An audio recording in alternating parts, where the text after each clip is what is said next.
What if happiness is a skill we can learn? Dr. Laurie Santos, a professor, cognitive psychologist, and host of the popular podcast, The Happiness Lab, joins our host, Annie Duke, to explore the science behind happiness and why her course, Psychology and the Good Life, has become the most popular course in Yale's 300-year history. As young people's happiness plummets due to social comparison pressures and constant digital distractions, Santos advocates for intentional decision-making and social connection as tools for improving mental well-being. We just don't realize the true positive effects of social connection. We don't realize that talking to someone will make us happier than we expect. We don't realize that asking for help from someone can make us happier than we expect. We don't realize that giving a compliment to someone or expressing gratitude to someone can make us feel happier than we expect. There are all these kind of benefits that are sitting there from the practice of socially engaging with other people, and we're kind of not getting them because we don't do it as much as we probably should, given the level of reward that we get from it. In this episode, you will discover the powerful effects of time affluence and time famine, how to use counterfactual thinking in positive ways, and insight on how creating intentional happiness habits can lead to a more fulfilling life. This is the Decision Education Podcast, where we explore the science of decision-making with a diverse range of experts and offer practical strategies to transform our understanding of the role decisions play in our lives.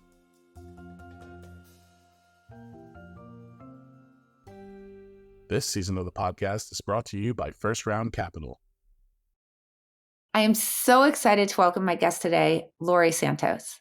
Laurie is a cognitive psychologist who conducts research on a variety of topics in psychology and cognitive science, including the evolutionary origins of human cognition. She is also the creator and host of the podcast, The Happiness Lab, a top 3 Apple podcast, which has attracted more than 85 million downloads since its launch. She is currently Chandrika and Ranjan Tandon Professor of Psychology and head of Silliman College at Yale. Laurie is a graduate of Harvard University, where she earned a BA in psychology and biology, as well as an MA and PhD in psychology. She is the recipient of numerous awards for both her research and teaching. Laurie was also recently voted one of Popular Science magazine's Brilliant 10 Young Minds, and she was named in Time magazine as a leading campus celebrity. I want to start with, I think, what probably you're most known for, which is your course, Psychology and the Good Life at Yale. And correct me if I'm wrong, but I believe it's the most popular course at Yale in the history of the institution. Is that right? Yes, in over 300 years. It's very humbling. Yes. Well, congratulations on that. And people can catch it online as well at Coursera, right? The Science of Wellbeing. Yeah, Coursera.org.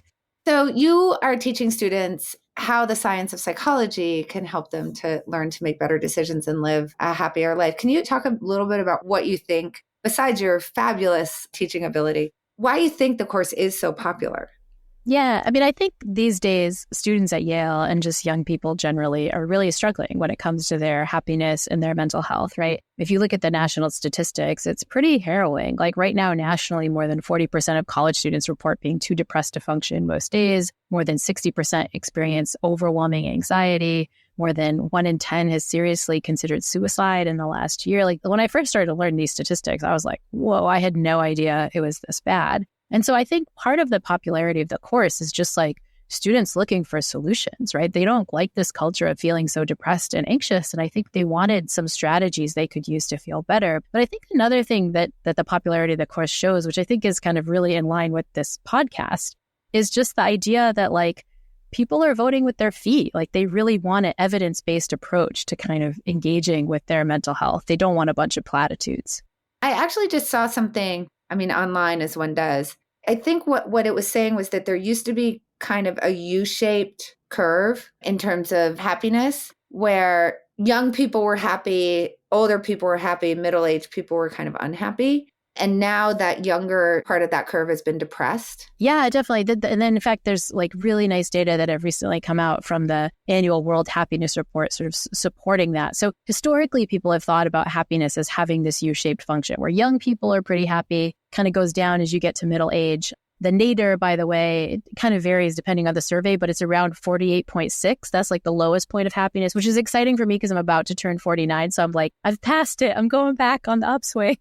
But then historically, happiness does get better and better as people enter older age, which is, again, a misconception I think we have. We assume that if I'm in my 70s and 80s, I'm going to, my health is going to not be so good. And maybe it's harder to move around or travel. Like my friends are going to be passing away. But actually, historically, and even now, that's been a time that's been much happier than, say, midlife, which is interesting. But the modern data are suggesting that U shape is kind of getting flattened a little bit on the older edge. So older individuals are less happy than they used to be historically, but a lot on the younger edge, where younger people are much more miserable than they've ever been. And in fact, it's really young people's happiness that has been booting the United States out of the top 20 happiest countries. The World Happiness Report always does these rankings where they kind of list where folks are. And for the first time in the history of the report, the United States is no longer in the top 20. And that's mostly due to the unhappiness of our young people. If we were just looking at the happiness of young people out of the hundreds of countries that are in the World Happiness Report, the United States would be in the mid-60s. That's how unhappy our young people are. We'd be beat by countries like Guatemala and so on. Like, it's just kind of not what we expect for a wealthy nation like the United States. But our young people are just like more unhappy than ever. So I want to dig into that a little bit, because in your work and in your class, you talk about this issue of, what are we comparing to? So, in judgment and decision-making, we know that it's very hard for us to understand anything in the absolute, right? We have to compare it to something. And we have these ideas, I think, about what are going to make us happy as we're sort of projecting into the future. And we're thinking, well, if I made $1 million, I would be happy. Or if I had a certain car, I'd be happy. Or a certain kind of house, I'd be happy. And we sort of believe that for our future selves as we're sort of forecasting into the future. But we have this problem of reference classes, right? Like, what are we referring that to? Can you talk a little bit about how that cognition works and then how it might depress somebody's happiness? Yeah. And so, this is really, the classic science of reference points, and we have the late Danny Kahneman, and his partner Amos Tversky to thank for kind of some of the most elegant work on this stuff. We just don't think in terms of absolutes. We think only in terms of a comparison point. And this is a problem for happiness because it means we could objectively have everything we need to be happy, right? A salary that's pretty decent, a relationship that's pretty good, like a body shape and a vacation of vacations that feel really awesome. But if all of those things are a little bit less good than somebody else, now all of a sudden we start to feel unhappy, right? So it's not objectively how good our salary is or our house or our vacation plans. It's all relative to someone else. I think the striking thing that's happened recently is that we have way more social comparison points and way more extreme social comparison points than we really ever have.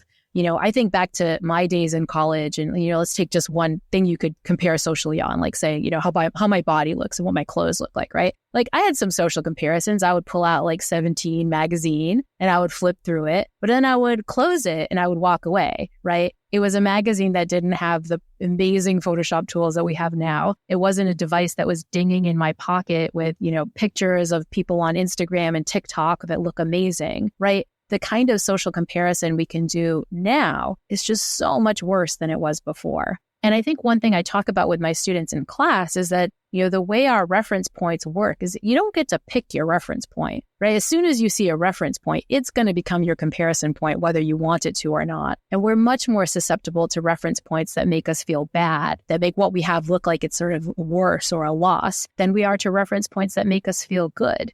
And that is kind of a recipe for unhappiness. When you add the extreme number and kinds of reference points we see right now to the fact that our brains are just designed to soak up any reference points that we have around us, all of a sudden, everything is going to make even an objectively good situation look kind of crappy. So, when you talk about like how the US has slipped with young people in terms of happiness, it does feel like intuitively, right? Like social media is such a bad recipe in terms of that particular issue. Like, and particularly as you say, the losses we feel those much more keenly than we do the gains. Those are the things that we really remember. So we're thinking about how we compare poorly to somebody. And even if intellectually we know like that's photoshopped or they're just showing their best moments, we can't really sort of think that through. It's just going to be how it makes us feel. If you look at countries where young people still are thriving more, is there less technology or access to technology or sort of this constant stream in those countries where young people aren't being affected the same way as they are in America? Yeah, I think when we talk about these sort of social comparisons and these reference points, we have to realize, that's probably a big issue that's kind of making young people unhappy today, but it's not the only issue that's making young people unhappy today. And I think we can get some hints about kind of what's going well in other countries versus wrong in our countries if we look a little bit about which particular countries are doing okay in terms of young people's happiness versus which, like ours, are doing not so great. And what you see is that it's not the case that like young people's happiness is kind of tanking across the board. What you find is that in Eastern Europe, young people are actually happier than they were maybe 5 or 10 years ago. This is also true in the global South, right? And so one possibility is, well, maybe they have kind of less social media, like a little bit. I think, to a certain extent, social media platforms are kind of dominated by English speakers. And so as you get away, maybe you'll have less of an effect. And this kind of fits with one really interesting data point in this year's World Happiness Report, which I actually think is like one of the data points that hasn't been talked about a lot, but is actually really cool. I mean, cool, like it's bad news for our country, it's bad news for our young people, but cool from like a nerdy data science perspective, right? Which is that if you look at the countries where young people's happiness is dropping the most, they tend to be English-speaking countries. So the US, Australia, New Zealand, the UK, those are spots where young people's happiness has really gone down. And an interesting test case is what happens if you look at Canada. If you look at Canada, what you find is that the English-speaking provinces has dips in young people's happiness that mirror those that we see in the US. Is just as steep a drop, but you don't see as steep a drop in the French-speaking and the Quebecois parts of Canada, right? Young people's happiness has still gone down, but not nearly to the same extent. And some of the authors of the World Happiness Report, people like Jan-Emmanuel Deneuve, has said, this is actually telling us something about our media, not just social media, which I think is heavily English dominated, but maybe the kind of negativity bias that we see in the media. And I think this is something else we've known from decision sciences, right? Again, since the time of Kahneman and Tversky, right? Losses loom larger than gains. Bad stuff is going to catch our attention a little bit more than the not so bad stuff, right? And to the extent that our news media has made algorithms that are trying to get eyeballs, I think there's been more and more of a focus on this negative stuff, which again has always been true of the media. It's always been, kind of if it bleeds, it leads. But again, when I was in college, I, flipped through the New York Times and then I would close it and I would walk away, right? I didn't have the bad news kind of pinging in my pockets, literally 24/7. And so I think these kind of negativity biases that might come with, again, things that we see on social media, but maybe all media, there's a suggestion that that might be worse among English-speaking nations. And that might be one of the reasons that if you're looking at the kind of change, the negative change in people's happiness, that's worse in English-speaking countries than in other countries. So this I guess this kind of brings up the question of, you have these people taking your classes, right? And some of these things. This thing in your pocket's making you unhappy, as an example. The way that you're comparing yourself to other people is making you unhappy. So have you thought about what the connection is between being more intentional in your decision making and that connection to happiness? And, have you had students report following through on some of that, intentionality in terms of the decision making about what is going to make me happy or not happy? Yeah, well, we really designed kind of the way the course was structured with some of these decision principles in mind. And, one thing we know is that knowing is not half the battle, right? Just knowing what you're supposed to do doesn't mean the actual behavior change to put it into effect. And so one of the things that we tried to do to get around that was that we actually had homework assignments where we not forced is too strong a word, but maybe strongly nudged students to be able to do some of these practices. So every week they had a different happiness practice, whether that was getting more social connection, turning off your social media, making sure you get more sleep, journaling, meditation, things like that. Every week they had a different behavior that they had to do. And the nudge was kind of interestingly powerful because, one very powerful nudge for college students is a grade, right? I'm going to grade you on how well you did your social connection or your sleep. Yale was not too keen for me to do that, right? How am I going to grade a student on sleep? But they did let me kind of put it in the syllabus with the date. I set reminders you're supposed to do your social connection by this time. And it turns out that nudge was powerful enough that many students self-reported kind of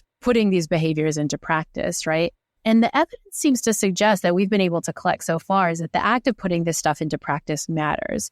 We did one sort of formal study with the students who are taking my online Coursera.org class, where we compared students from before to after the class with a control group of students who take a intro to psych class on Coursera.org. So another psych class, but they're not learning these habits. They don't have the same homework, right? And what we find is that on a 10-point happiness scale, students taking my class go up about a point relative to that other class. Wow. Yeah, and again, I think it's worth saying, it's a 10-point happiness scale, right? They go up about a point. What does that mean? That's it means you're not going from, It's a lot, it's 10%. But this is kind of what a lot of these studies show. You're not going from 0 to 100 on a happiness scale, but being a 5 instead of a 4 on a 10-point scale, or an 8 instead of a 7, that's really meaningful. And so that's the kind of level of the effects we're seeing. But the point is, I think what got students there isn't just teaching them all these concepts. I think it's the nudge. I think it's like, you got to do your sleep by tomorrow, or you got to do these, kind actions by tomorrow. I think that really helped. So, okay, I have a couple questions about this. I mean, first of all, by the way, if the results were a lot bigger, I wouldn't believe them. Yeah, we probably, that's nice to hear. We got like the biggest results possible, but not so big that you don't believe them. Completely believable, right? I mean, like if you said, oh, they're 5 points on a 10-point scale, I'd be like, what's going on with your data? There was a couple things I want to key in on. So just for listeners, as I was listening to you talk, I said, oh, there's something very interesting that she said. We've been talking about social media, which has the word social in it. And we think about it as a way to connect to other people across the globe, right? But you're talking about social connection as something that you really want people to do much more of. And it sounds a little bit to me like you're saying like this device in your pocket that's dinging is actually maybe interfering with that, which is counterintuitive because social media is meant to connect you to many people socially. It's in the name. So can you talk about, what's the difference between sort of what we're getting from social media in terms of connection versus what you're talking about, which is like authentic social connection? Yeah. Well, I think it's worth starting with the idea that social media is a tool, right? We can use it in all kinds of different ways, right? I can be on, Facebook Lives with people and connecting with them in real time, in real life, right? Definitely a lot of us learned that we could use not necessarily just social media, but all these online tools from Zoom and things like that, FaceTime, to connect with people around the globe.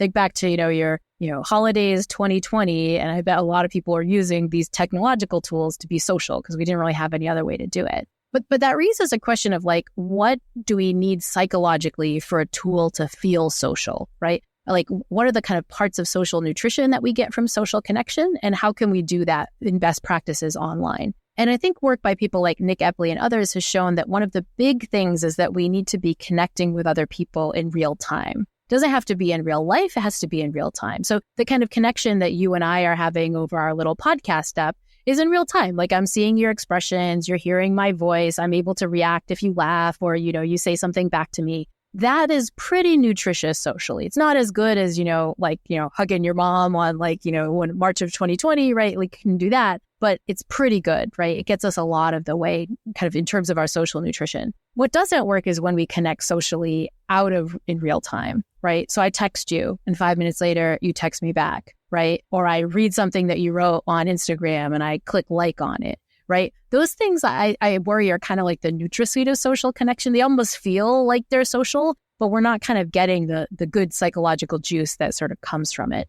But I think there's a different reason that social media isn't fulfilling its promise. It's not just so much that the actual tool itself isn't social. The problem is that it often comes as an opportunity cost of the in real life, in real time social connection, right? How often have you seen a family at dinner where everybody's got their phone out, looking at social media, but they could be just like talking to each other in real life, but they're actually not. This was something so striking that I found in my work with Yale students. I remember in my role as a head of college going onto campus and going to the dining hall, which, back in the 90s when I was in school, I remember being like, the loudest place on the planet. It's not so much that it's quiet, but there are so many students who have these big Bose headphones on and they're looking at a screen. They're in this space where they could be really talking to people in real life and they're just looking at a screen. And so I think it's not so much that these tools are bad at the kind of nutritious part of social connection. I think they are to a certain extent. More of them need to be in real time. I think it's more that they're an opportunity cost on the attention that we would normally deploy to in real life social connections with our partners and our, if you're a student and your roommate and things like that. And so it's kind of stealing the time we would normally get away from them. They're also bad for happiness because they are an opportunity cost on our normal attention. We're just like not paying attention and present in the world around us because we're literally looking at our phones. One of my favorite metrics for this is just like such a funny little decision variable is that if you plot the sales of gum in grocery stores, they have gone down consistent with the number of iPhones in people's pockets. Oh, but they're right at the cash register. Because they're at the cash. What would happen when you're at the cash before phones? You'd be looking around, flicking through the magazines, and you're like, gum. I want some Altoids or whatever, right? But now you're just looking at your phone, so you don't even notice the gum anymore. But I think that, that's gum, which maybe is great that we're not all buying this, sugary stuff we don't need.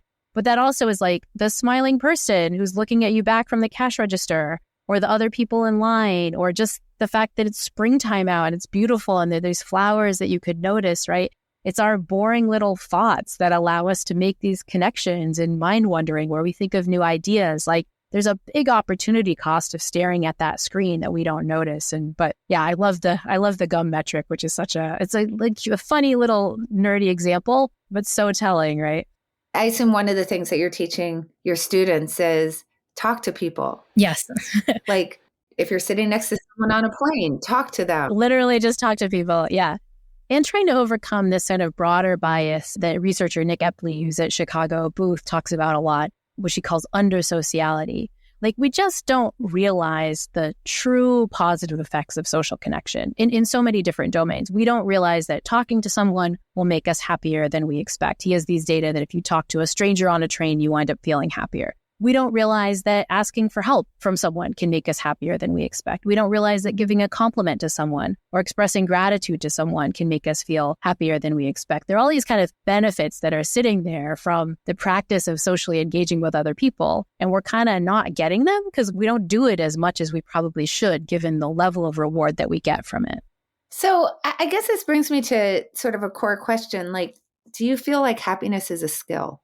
For sure. Just like, so many of the other things we talk about in decision sciences are a skill, right? I think, eating healthy, getting out to exercise, right? Saving money, like, so many of the core situations in which decision scientists think about, well, how can we apply behavioral science to improve people's lives? Those ultimately are skills that we can learn. I think what the skill is doing is it's not changing our intuitions, right? But it's giving us some hacks and strategies we can use to sort of nudge ourselves in the right direction. And we need to know what those strategies are to be able to pull it off. We also need to know what the right intuitions are. And I think of my course as kind of doing that. I'm teaching you, hey, it's not the things you think. It's not money. It's not accolades. It's not, perfect grades. It's actually these other things. And here's how you can kind of push yourself and nudge yourself to engage in those habits a little bit more often. Where do you think our intuition is actually really good about this stuff? Well, that's an interesting question. My usual take is like our intuitions are so sucky when it comes to this stuff, right? I think we can sometimes notice if we allow ourselves to be a little bit more present, right? And what I mean by that is like, I can ask you after you've had a really great conversation with a friend and checked in, did that feel better than plopping down and watching Netflix? And you can kind of notice. And so I think that while our predictions are off, when we reflect on how a particular event actually made us feel, we often get a sort of honest intuition. And the question is, how do we turn that experience of like, that wasn't what I predicted? How do we sort of update our priors after that? And I think we're not sure as decision scientists. I think this is something that we're still really learning. But there are some hints that this act of being a little bit more mindful can be helpful. Thinking about the work of Hedy Kober, who's one of my colleagues at Yale, and thinks about uses of strategies like mindfulness for reducing craving in people with addiction disorders, right? She does a lot of work with people who are smokers. And she has people really reflect on, for example, what does it taste like to smoke? Oh, it doesn't feel so good. I'm kind of smelly and think. She has people kind of in the moment notice these maybe negative consequences of smoking and how it feels. And what she finds is that can kind of translate back when people are really present and mindful on it to sort of decrease their craving later on. She does this also, for example, in the domain of making choices about healthy eating. She has people, when you're eating the broccoli, like notice how like crunchy it is and how it feels and how proud you are that you've made a choice that's a little bit healthier. And what she finds is that can actually kind of turn on people sort of wanting for some of these kind of behaviors later on. And so I do think there's ways our intuitions are correct if we can kind of hone in and pay attention to them. The problem is that they're often not very salient. And I think we need better strategies to make those kind of tiny correct intuitions a little more salient. So one of my favorite strategies, actually, thinking about what you said, is this idea that like we're pretty good when we sort of are thinking back, but not so good when we're thinking forward. So I just love mental time traveling as a tool. So, a lot of times I'll just say like, for example, if it's a workout that I don't want to go to, I actually just have built into my process, like, well, how am I going to feel if I don't go when I wake up tomorrow morning? Am I going to be happy? Am I going to be sad that I didn't go? I'm looking at a piece of cake and I'm like, I know it looks delicious, but, tomorrow, am I going to be happy I ate it or sad? Yeah. And I asked myself this repeatedly in order to try to leverage that idea that I'm probably going to be better in retrospect. Yeah. And I think there are interesting ways we can use these forms of time travel to our advantage. And in an upcoming episode of the Happiness Lab, my podcast, I'm interviewing Hal Hirschfield, who's done this in kind of an extreme way. I love him so much. Yeah, it's such great work, right? So for folks that don't know, he has people come into the lab and look at very far future versions of themselves. So you're kind of in this VR setup and you walk through a room and you walk past a mirror and you look and it's yourself when you're 70 or 80 years old, right? So really fast forward into the future. And he finds that this act of just kind of perspective taking as though you are your far future self has all these positive decision consequences. Like it makes people eat a little bit healthier. It makes people in kind of banking studies save a little bit more for retirement, right? So I agree this sort of mental time travel can be really powerful. The key is that you got to give yourself the act of sort of doing it. One of the tools we're exploring in this episode is that there's a group in collaboration with Hal's group at the Media Lab at MIT that's been developing a kind of chat GPT version of your future self. So you can kind of talk to your future self and really like have these moments of perspective taking. I got to play around with it for the Happiness Lab podcast, and it was sort of jarring. You know, when your future self reminds you have agency and the choices you make now matter, you're like, oh my gosh, like, yeah, I don't want to screw her over. I have to be nice to future Laurie. I love that so much. So to close this sort of part of the topic off, I'd love to get your thoughts on the combination of two things. So I want you to give me the intersection of these two things. The thing that would improve somebody's happiness the most in terms of it, like a decision-making strategy they could put in place. But I want you to intersect that with the thing that people are actually most likely to do. So what's the intersection between those two things? Honestly, I think the hack that works best once you get a teeny bit of practice at it is engaging in a little bit more social connection. You know, one of the strategies I give my students is like today, just scroll through your contact list on your phone. You can be on your phone screwing around anyway. Scroll through your contact list and just text one person you haven't talked to in a while. Just say, hey, I'm thinking of you, like how much I value your friendship. Can we find a time to chat sometime soon? Right? It's so fast. It's so easy. And for a lot of people, that feels kind of nice because you're doing something nice for your friend. But if you actually set up that time to chat, that's a really big boost to your sort of happiness. And so I find that some of these social connection hacks can be quick, easy, dirty, but kind of reliably positive for your happiness. So would you recommend something like calendaring it, setting alarms, something to prompt you to do it? Yeah, one thing that I've kind of been using is like at kind of natural transitions, So at the end of this, for example, we'll finish our conversation. I'll kind of close my laptop. And then there's a moment where I've got to kind of do something else. I've sort of used a rule of like in those moments, before I check the email, it's like try to text a friend, scroll through and try to, make a sort of connection. But if calendars are your thing, I think sort of setting a calendar alarm to do that is really powerful. Another domain where I've seen calendar alarms be really helpful is in the domain of finding strategies to be a little bit more mindful, right? Just set an alarm that when it goes beep, beep, beep, you have to just do a moment of like, what can I see right now? What can I smell right now? What can I taste right now? What am I hearing right now, right? Just like these little moments to kind of force yourself to do these things. And I think those behaviors are powerful because like it doesn't take much time. The problem with a lot of these behaviors is we get overwhelmed when we feel like they're going to add to our sense of time famine. But if you can just kind of do these quick things that take you just 2 seconds and they're these natural kind of fresh start transition moments, I think it can be quite important and powerful. I am stealing the term time famine from you. That's a very good term. Oh, that's a big one. It's the opposite of what Ashley Willens at Harvard Business School calls time affluence, where you're feeling wealthy in time. And there's so much data suggesting that wealth affluence doesn't make us that happy, but time affluence is really important. Ashley finds that if you self-report being really time famished, it's as bad a hit on your well-being as if you self-report being unemployed. We know losing your job would probably feel really crappy. Just feeling overwhelmed and like you don't have any time is as bad for your well-being. So these are strategies I really try to take into account because I'm so prone to time famine. Let's recap what we've heard so far. Laurie Santos addresses the mental health challenges faced by college students, such as depression and anxiety, and offers evidence-based strategies to improve well-being. Her course emphasizes intentional decision-making, reducing social media use, and prioritizing genuine social connections over online interactions. She also highlights time famine, the stress of feeling time deprived, which is often magnified by social media distractions. To combat this, Santos suggests simple, time-efficient practices that can help students feel more in control of their time. These small behavioral changes, nudged through a course structure, aim to foster a sense of time affluence and improve students' overall well-being. The Decision Education podcast is supported by First Round Capital. In a world of constant change, making effective decisions is more crucial than ever. First Round Capital understands this. They're not just investing in startups. They're investing in decision makers who shape our future. From AI to clean energy, First Round Capital backs founders who ask the right questions and make choices that promote a brighter future.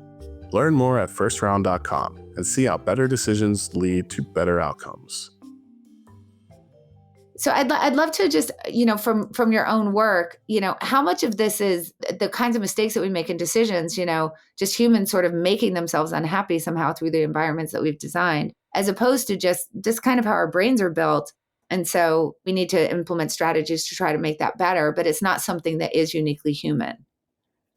Yeah, I think we have these kind of built-in bad heuristics, right? I think naturally we're kind of bad at some of this stuff. And even, some of the very early work I did before I was focused on happiness was finding that lots of our biases are shared with non-human animals, right? We're not the only ones that are kind of this crappy at sort of forecasting, right? But that said, I think the problem with humans is that we build stuff based on our intuitions, right? So I'm going to build a social media app that makes us connect, right? Like, what do I build in? Well, I have these intuitions that are wrong. And so I build apps and tools that kind of end up systematically moving me astray, right?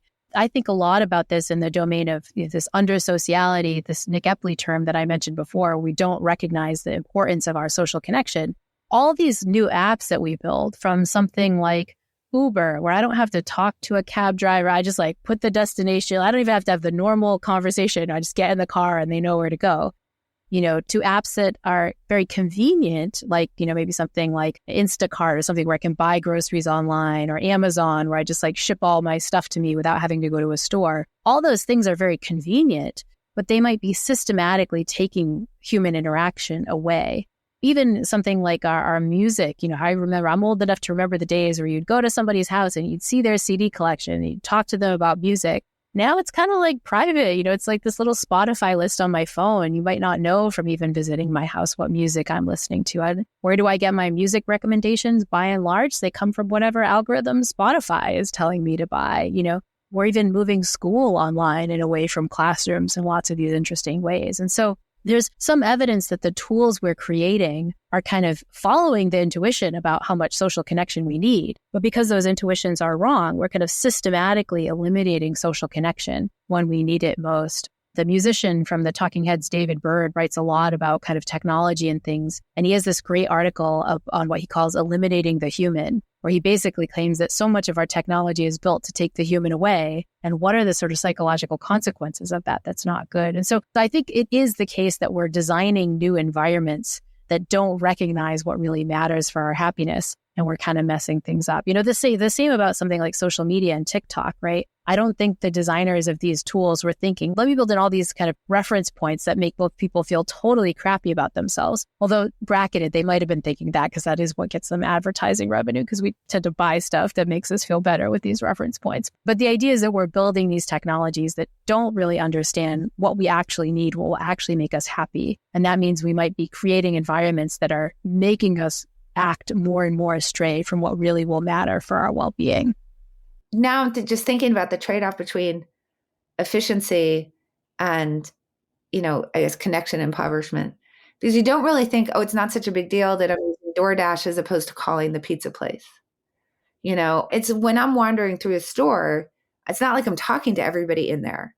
But, as I'm picking out my groceries or whatever. But you might smile at somebody and, especially if you don't have your phone out, right? You might one of the most telling moments of doing my podcast was sort of thinking about this question was I interviewed this guy, Don Wetzel, who's the inventor of the ATM. And he actually came up with the idea for the ATM when he was waiting in a long bank line and sort of thinking about convenience, about it's so frustrating. A machine could do this. Why am I waiting for a human teller to give me my money? But what's interesting about Don's story is not just why he invented the ATM. It was talking to his wife, Eleanor, who's never used an ATM because she thinks it was a bad idea. She thinks that you should want to talk to the teller. And she really values chatting with the teller. She's this lovely Southern lady who I met for the podcast, and she'll talk to you about everything, right? You know, the podcast episode is really about kind of who's right. And I think from a decision science perspective, you know, we do want to maximize convenience. It's helpful, but we also need to think about the cost of that. And often the cost is social.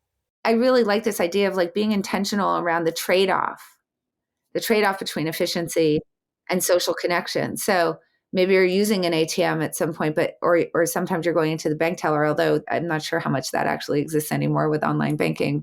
And I assume even the difference between, do you really need to order in or can you go to the restaurant?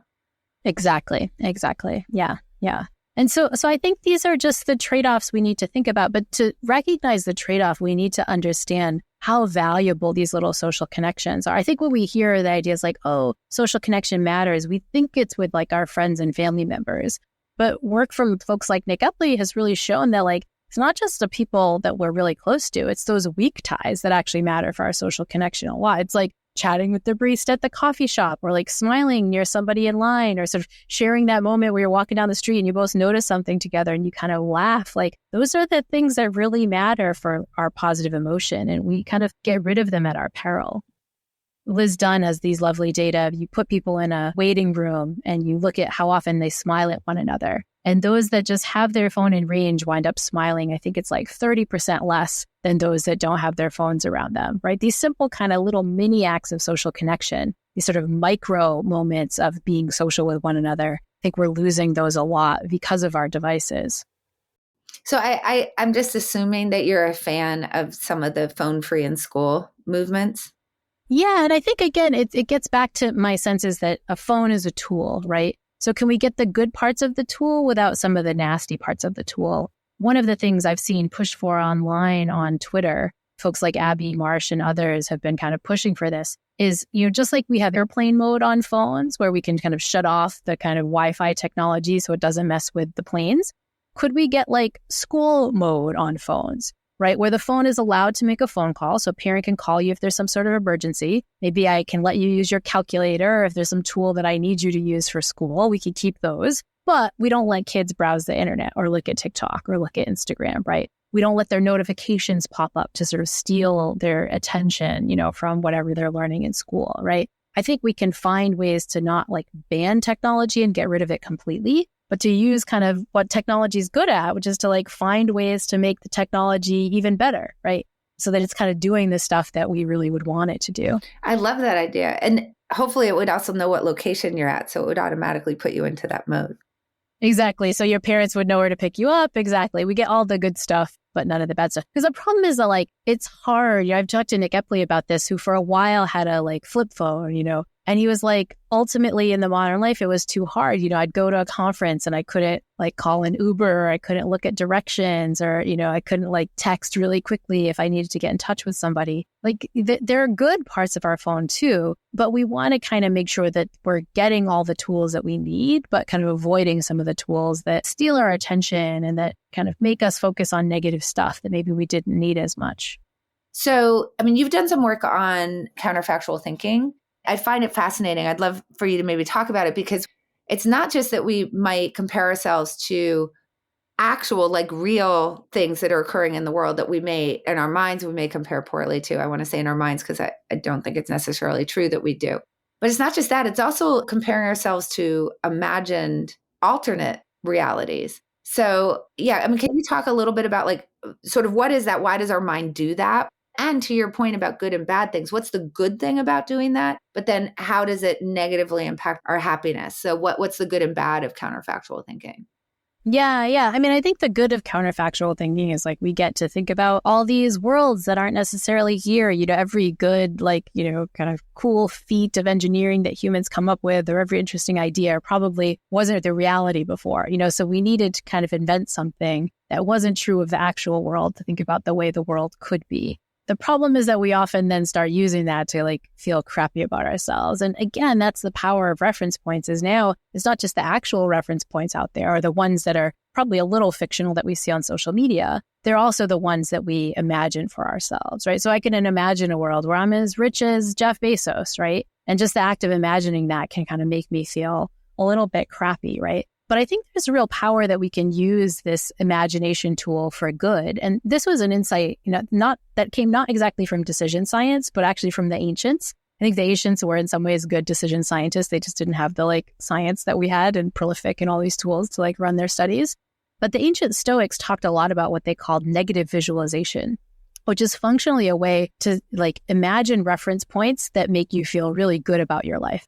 So the Stoics said every morning you should wake up and imagine, today my spouse is going to leave me, my kids are going to die, I'm going to lose my job, I'm going to stub my toe, I'm going to break my knee. And they're not saying ruminate about this for hours and hours. They're just saying imagine all those bad things. And then you open your eyes and you go, and your spouse hopefully hasn't left you, and you haven't stubbed your toe, and your kids are still alive, and you still have your job. And so there's a moment where you can, by doing that quick negative visualization, again, using your counterfactual thinking to think about reference points that make you feel better, quite intentionally, you get this little boost of gratitude. You kind of broken up your hedonic adaptation so that you can notice, I kind of do love my job. I'm really happy about my kids, right? But you didn't kind of have that ability to notice before because you didn't have the comparison point when those great things in your life weren't there. It's also kind of like It's a Wonderful Life sort of effect. If you remember the movie, it's imagine what would life be like if you were never there? None of this ever happened, right? And so it's a quick way to use counterfactual thinking and imagination to get that in your own life for good. So, I mean, what I hear you saying is, obviously, there are good things about counterfactual thinking. We can think about what if I had made a different choice and sort of start to work out those decision trees. But it's not just that I have to look on Instagram and see some Photoshop version of somebody who's beautiful and has amazing clothes and looks like they're living such an incredibly happy life. But even if I didn't have Instagram, I would be imagining, well, if I should have had this other life or this other life or this other life. Totally. And the life that I'm living is comparing negatively to that. So to try to find some way to turn that on its head, at least the Stoics would say, right, to help you be happier. Yeah. And I think to just, have these moments where you recognize, how stupid some of these traits are. One of the so many cool, interesting people I've gotten a chance to talk to because of this work and happiness. But one of the cool ones was that during the pandemic, I got to work with and consult a basketball team. I'm not supposed to say which one, but they were in the bubble at the time. And so they're like, oh, we'll just do a kind of class about how we can all feel better. And, I was asking their coach at the time for this NBA team, what are some strategies we need to focus on with these basketball players that are the best of the best in the world? And he was like, the thing that hurts them the most is social comparison. They're always comparing themselves against other individuals. LeBron. Yeah. I'm like, oh my God, these are the best players on the planet. In some cases, in the history of the human species, but they're still kind of feeling crappy. And so I did this exercise with the team I was working with to kind of convince them how bad their reference points were, how skewed their reference points were. And so I was like, what's your reference point for being a good 3-point thrower? And they're like, oh, Steph Curry. Or what's your reference point for making the most money? At the time, it was LeBron James. What's your reference point for how tall you should be in basketball? And they all said Taco Fall was he's 7 foot something. He's the tallest player. But I'm like, why wasn't your reference point for 3-point throws Taco Fall? Or why wasn't your reference point for height, Steph Curry, who's kind of short as a basketball player? And they're like, oh, it's you're just picking the reference point for each different situation that makes you feel maximally crappiest, right? We can't listen to that system. And the problem is you're naturally going to be inclined to make those reference points, but you can actually ask the question, is this really true? Right? Is this kind of really telling me kind of what I think about? And often when you kind of look, you can remember that your reference points are skewed, and then you can kind of look back at kind of the things that maybe you weren't paying attention to, but are often quite salient. There are ways we can sort of do that intentionally. And I do think sometimes this imagination or this negative visualization is a way to do that better. The tragic thing about hedonic adaptation is if you're the best of the best in the world, you just stop getting any good kind of hedonic utility from that. In my class, my students are much more hip about the pop culture than I am. And I was mentioning to them this song, All I Do Is Win, by this artist, DJ Khaled. And so the song goes all I do is win, win, win, no matter what, right? This is about this person who wins all the time. And I joke that if all you did is win, that would be a really sucky life because you wouldn't start to notice any of the good parts of the winning. It'd just be your reference point. But you'd be terribly anxious that you were going to lose, right? All you then have is anxiety that you're going to do worse. And honestly, I think this is one of the things that's fueling the mental health crisis that we especially see at, Ivy League institutions like the one that I'm at, right? These students are students for whom all they've done is win. every grade they've ever gotten their whole life is an A. And when that's true, the next A doesn't feel good at all. They're getting no utility from that next A, but they're having a lot of terror about the possibility of A minus, and God forbid, a B plus, And so I think that this is going back to your former self, or what would old you before you kind of got good at things have recognized. I think those are really great strategies and ways we can kind of use our counterfactual thinking and our mental time travel in positive ways. I'm such a huge fan of mental time travel. And I think some of it for me was just when I was playing professional poker, it's so important not to get really upset, because if you get upset, you play really badly. And one of the main strategies that I used to stop myself from getting upset were these mental time travel tricks in order, it's just to get myself in the front part of my brain. But it was actually really, really helpful for stopping me from getting overly invested in one particular bad event that had happened, which can really cause you to start splashing some money around and then you will be broke. So I was trying to stop myself from doing that. But then I ended up using it in all sorts of different areas. So it's part of the reason why I'm such a big fan. Totally. And I'll tell you about one mental time travel trick that I've been interested in recently, which is different than we normally think. So we sometimes think like, oh, I'll fast forward to my future self and that will make me more patient in the moment right now, or it'll make me eat healthier in the moment right now. This is, we mentioned Hal Hirschfield's work, and this is a lot of what his work shows.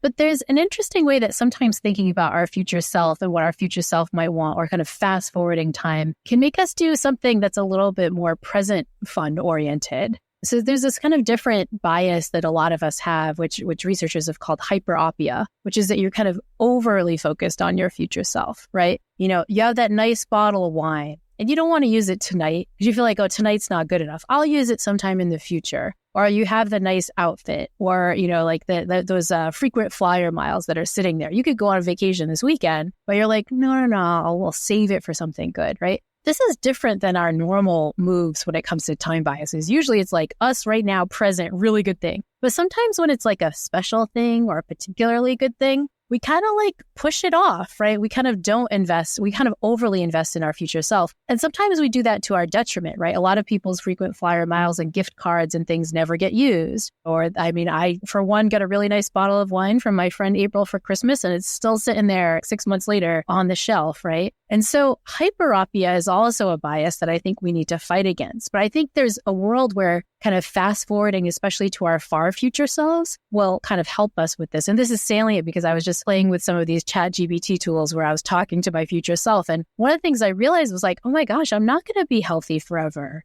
I'm not going to be able to use those frequent flyer miles, 20, 30 years from now. Maybe I should use them soon. Maybe I should drink that nice bottle of wine. And so one of the reasons I like mental time travel is you can use a different kind of mental time account for different things. And often we think of this stuff that's like screwing over our future self. But sometimes I think we got to not put too much pressure on our future self to do all the fun stuff. Sometimes we got to really live in the here and now. And so I've been kind of using these techniques to kind of fight my hyperopia a little bit more than I kind of expected when I first started doing some of this work on time biases for my podcast.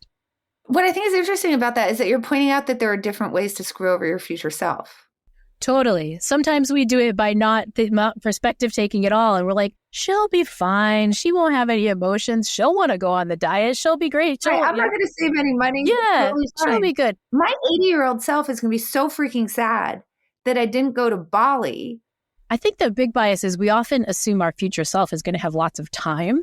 This is what folks like Al Zuberman calls future time slack, right? Like she's going to have time to throw that dinner party with the nice bottle of wine. She's going to have time to use those frequent flyer miles because she'll have time for vacation. So I think it's not like we want to give our future self some fun. We just think it's going to be a better opportunity for her. And what we don't realize is that's probably not true. And especially for our far future self, we might want to kind of maximize some of those benefits now. And so yes, I think it's not always kind of screwing over our future self. Sometimes we're giving them the gift of this stuff that if we're being realistic, our future selves might not be able to use better than we could use it right now. And then your future self will be very sad because I'm 80 and I'm like, well, why didn't young Annie go to Bali? That was completely ridiculous. Totally. And sometimes if you perspective take on the future self, you'll get a sense. And I had this sort of a little bit talking to this sort of ChatGPT of future me. It was like, that older Laurie is going to want the fun memory of me and my husband, going to do fun things, right? There's going to be things that I'm going to want to look back on fondly. And then that can help too, because it's not just have those events, but take pictures, be present at them, so I can not forget all these memories because I was looking at my phone and didn't have time to encode anything. I want to like really be present during those kind of moments so I can have those memories, share it with another person so we can reflect on it together. Sometimes by like the best thing for our future self is actually doing something in the present. And we often forget that. Yeah, we do. So actually, one of the things that I used to say to I still say it to my children, but particularly when they were in high school and, sometimes getting grounded for things.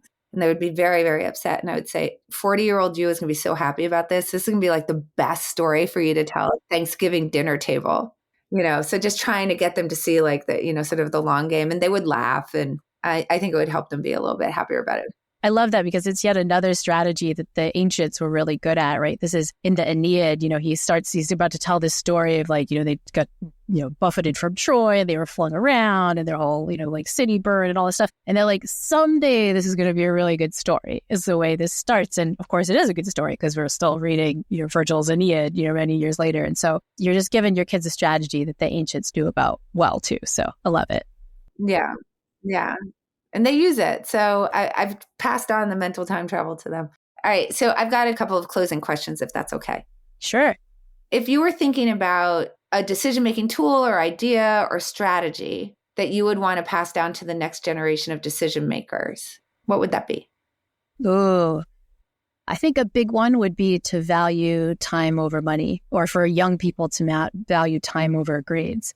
I actually think one of the reasons young people are really unhappy is that they're a lot more time famished than they were years ago. Think of probably with your own kids, how many play dates and events and soccer practices they go do versus you at your same age. They're almost more overwhelmed in terms of time famine than, we are as adults. And that's bad for the adults too, because you're often, chauffeuring them to all these things. And so I think kind of getting the next generation to value time and to kind of trade off time for money or time for academic success would be huge. There's evidence, for example, that if you feel time famished, you're less nice. Think of some of the classic experiments in the 70s, where you put these folks training to be priests under time pressure and they were mean when they saw a person who was in need and they didn't help. There's newer research by Ashley Willens and colleagues showing that this translates to kind of climate action. When you feel pressed for time, you don't recycle as much and so on. And so I think we'd have a nicer planet. We'd have a more socially connected planet if people had a little bit more free time. So forcing the next generation to trade off time for money. I love that. I love that idea so much. Also, just like, honestly, parents should be, encouraging that because the amount of scheduling that's happening. And as you said, it's also making you unhappy too. So parents, if they start to value that and model that for their children, like the whole family unit is going to be happier. Is there a book that you would, what's your number one book that you would recommend to listeners to improve their decision making? Oh my gosh, so hard. There's so many great books out there. You have to pick one. I know I've been asked this question a million times. I always cheat, but try not to cheat. I think just because I recommended the time one, I'm primed by that. And so I'll say to check out Ashley Willens' Time Smart, which is all kinds of strategies you can use to prevent time famine and feel more time affluent. But that's not to diss any of the other millions of other good social science books out there. It's just because I was on time, so I'm going to stick with that. Fair enough. And we will make sure to link that in the show notes. Okay. So you're familiar, obviously, with the mission of the Alliance. We want to bring decision education to every K through 12 classroom in the country, really the world. If we were successful, what do you imagine that the impact on society would be?